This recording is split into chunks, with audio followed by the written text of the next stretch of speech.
File থেকে আমরা interactive mode থেকে বেরিয়ে আসছি, ঠিক আছে? ইন্টারেক্টিভ মোড থেকে বেরিয়ে এসে ফাইল থেকে নিউ ফাইল যাচ্ছি হলো। এবার আমাকে কী করতে হবে, ফার্স্ট কী করতে হবে, আমাদের লিখতে হবে এখানে আমাদের প্রথম কাজ হচ্ছে মডেলটাকে ইম্পোর্ট করা। ইম্পোর্ট MySQL, ঠিক আছে, MySQL dot connector CONNECTOR MySQL dot connector as SQL con। এটা একটা কী করলাম দেখ, এই জিনিসটাকে বলা হয় এলিয়াস তৈরি করা। এলিয়াস তৈরি করা মানে কি, দেখ আমরা সব জায়গায় বারবার যদি MySQL ডট কানেক্টর এত বড় ওয়ার্ড লিখি তাহলে কী হবে, মুশকিল হবে। আমরা তার জায়গায় MySQL কানেক্টরটাকে ইম্পোর্ট করলাম, ঠিক আছে, ওটা ইনস্টল করেছিলাম, ইম্পোর্ট করলাম অ্যাজ SQL con, মানে ওইটাকে আমরা শর্টকাটে SQL con বলে, তুই যা ইচ্ছা নাম এখানে SQL con বলে আমরা ডাকছি, ঠিক আছে। এবার কি করছি দেখ, একটা ভ্যারিয়েবল নিচ্ছি CN বলে, CN ইকুয়ালস টু এখানে SQL con dot connect CONNECT connect. কী করছি দেখ, এবার আমাদের যে ডেটাবেস ছিল না, যে ডেটাবেসের সাথে কানেক্ট করছি, মানে কি ফ্রন্ট এন্ডের সাথে ব্যাক এন্ডকে কানেক্ট করছি। তাহলে এখানে কয়েকটা জিনিস লিখতে হয় কি, হোস্ট লিখতে হয়, হোস্ট ইকুয়ালস টু সিঙ্গেল কোটের মধ্যে লিখবো লোকাল হোস্ট। হোস্ট আমাদের সবসময় লোকাল হোস্টই হয়, ঠিক আছে, কমা কোট ক্লোজ কমা। এবার আমরা লিখছি কি নেক্সট ইউজার, আমাদের মনে আছে বাই ডিফল্ট ইউজার কে থাকে, রুট থাকে, তাহলে ইউজার ইকুয়ালস টু হয় সবার ক্ষেত্রে সেম হবে ROOT রুট। আচ্ছা, এবার কমা দিয়ে লিখবো পাসওয়ার্ড, PASSWORD পাসওয়ার্ড। আচ্ছা, পাসওয়ার্ড কি দিয়েছিলাম মনে আছে, 1 2 3 4 5 6 7 8 9, এটাও কোটের মধ্যে লিখবি, ঠিক আছে। আর কমা দিয়ে এখানে লিখবো ডেটাবেস। ডেটাবেসটা কী করেছিলাম আমরা, কী নাম দিয়েছিলাম যেন, ডেটাবেসের নামটা দেখে নিবি একবার। ডেটাবেসের নাম স্টুডেন্ট নয়, টেবিলের নাম স্টুডেন্ট, বিভাস 1 2 3, দেখ ডেটাবেসের নাম হচ্ছে বিভাস 1 2 3, ঠিক আছে। এখানে লিখবো কি ডেটাবেস ইকুয়ালস টু সিঙ্গেল কোটের মধ্যে লিখবো BIVAS 1 2 3, ঠিক আছে, কোট ক্লোজ করলাম, ব্র্যাকেট ক্লোজ করলাম। কী করলাম দেখ, ভালো করে দেখ এবার কী করলাম।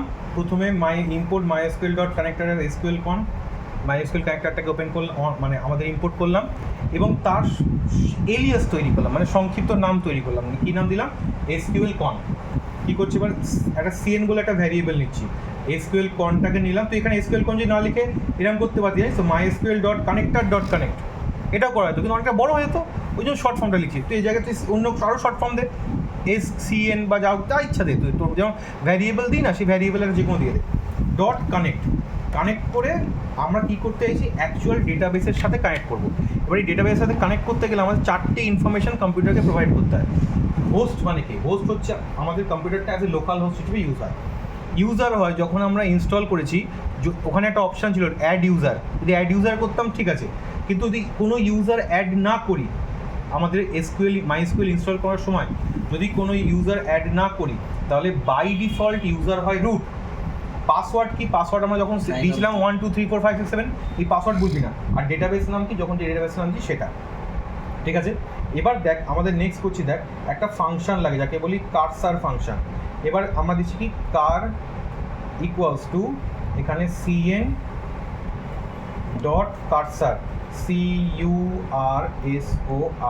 এই কারসার ফাংশন করে কি, কারসার ফাংশনের কাজ হচ্ছে আমাদের ডেটাটা কিসের মধ্যে রয়েছে, টেবিলের মধ্যে রয়েছে, তো টেবিলের প্রত্যেকটা রোকে অ্যাক্সেস করে, ঠিক আছে। এবার দেখ কারসার ফাংশন কী করলো, প্রত্যেকটা টেবিলের রোকে অ্যাক্সেস করলো। এবার লিখবো কি কার ডট এক্সিকিউট EXECUTE এক্সিকিউট করে আমরা এখানে কি করব, আমাদের যে কোয়ারিটা, ধর আমি পুরো সব কটা ডেটা দেখতে চাইছি, সিলেক্ট স্টার মানে কি অল ফিল্ডস, তো ফ্রম টেবিলের নাম কি ছিল, student STUDENT student, double quote close, double quote বা সিঙ্গেল কোট যাই সেই তো পারিস, ঠিক আছে। এবার তাহলে কি হলো, পুরো ডেটাটা আমার কারের মধ্যে জমা হলো। এবার একটা লুপ চালাবো ফর দ্বারা আই, দেখ ভালো কথা, ফর আই ইন কার, এই ডিপিউ বাবানকে রেখে দাও তো, ফর আই ইন কার এখানে লিখছি কি প্রিন্ট আই। কী করবে, আই কী করবে, কারের মধ্যে পুরো ডেটা রয়েছে। এবার ও কী করছে, একবার করে এক একটা জায়গায় যাচ্ছে, প্রথমে ফার্স্ট রোটায় গেল, ফার্স্ট ফিল্ডটাকে অ্যাক্সেস করলো, সেকেন্ড ফিল্ডটাকে অ্যাক্সেস করলো, এরকম করে লুপ চালিয়ে আমরা পুরো ফিল্ডগুলো অ্যাক্সেস করলাম। আমার প্রোগ্রাম হয়ে গেছে।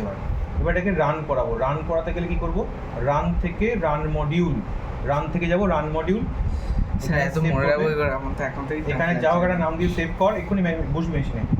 দেখ দেখ চলে এসছে, হ্যাঁ চলে এসছে তো। তাহলে কি হলো, আমরা কি করেছিলাম, এই ডেটাটাই তো আমরা পিছন দিয়েছিলাম, সেটা আমরা ডেটাবেসের থ্রুতে এটাকে ফেচ করে ফেললাম। বোঝা গেছে? এবার এটাকে স্টপ কর।